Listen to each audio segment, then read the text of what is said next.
বিশ্ব ইজতেমা উপলক্ষে ফুটপাতে বসা দোকানীদের থেকে দেদারসে চাঁদা তোলা হচ্ছে।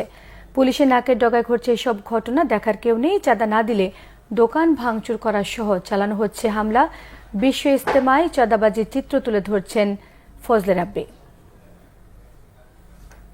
দেশের বিভিন্ন সড়ক, ফুটপাত ও গণপরিবহনে চাঁদাবাজির ঘটনা নতুন নয়। হরহামেশেই দেখা যায় চাঁদা তুলতে। চাঁদাবাজদের আগ্রাসী থাবা বিশ্ব ইজতেমায়ও। চাঁদা তুলতে দেখা গেল বেশ কয়েকজনকে। বাংলা ভিশনের ক্যামেরার উপস্থিতি টের পেয়ে দৌড়ে পালান কয়েকজন।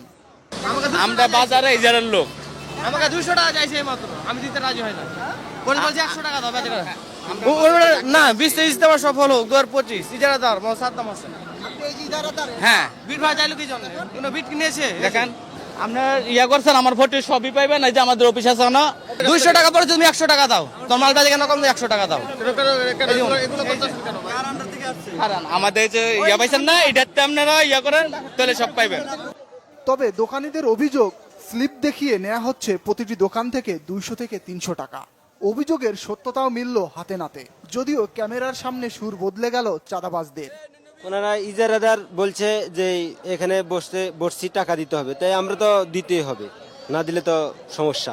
আমি তো এখানে অসহায় নিরুপায় না, আমি যদি না দিতে যাই আমার এগুলো নিয়ে যেতে কিছু করার আছে।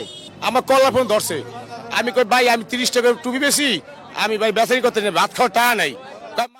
তো সর নাল তোর মাইরে এলাম ফোলা এমনি করে গালি দেয় আর হুমকি দেয়, এমন হুমকি দেয় লাগবে মাইরে লাগবো। এই জায়গায় তা তো বলতে পারি না, এরা কইছে এজারে বলে কিভাবে নিচে নেওয়ার পরে সব দোকান ঘাট বসায়। আমরা তো ফুটপাতে বেঙ্গারিতে ব্যবসা করি, এমন তো আমরা ঘুরে গাড়ি ব্যবসা করি, তবে আমরা টাকা দিতে হয়। আমরা সেক্টরে বসি, কালকে সেক্টর থেকে লোক বলছে যে কোনো সেক্টরের ভিতরে কোনো টাকা দিতে হইব না, কিন্তু এরা টাকা নেই। এই যে আমি যাবো না এই যে স্লিপ। দর্শক দেখতে পাচ্ছেন আমার হাতের যে স্লিপটা, এখানে লেখা বিশ্ব ইজতেমা সফল হোক 2025। অর্থাৎ এই একটা টোকেন দেখিয়ে কারো থেকে 200 টাকা, কারো থেকে 100 টাকা, কারো থেকে 300 টাকা, এইভাবে এখানে যত ব্যবসায়ী আছে ক্ষুদ্র, তাদের থেকে টাকা তুলছে এক শ্রেণীর অসাধু লোকজন। চাঁদাবাজির ক্ষেত্রে এরা ব্যবহার করছে বিশেষ কার্ড, যাতে লেখা টঙ্গীর বিশ্ব ইজতেমা সফল হোক। আর তা চলছে ইজতেমা স্থল থেকে কামারপাড়া সুইচ গেট পর্যন্ত। ফজলে রাব্বি, বাংলা ভিশন, ঢাকা।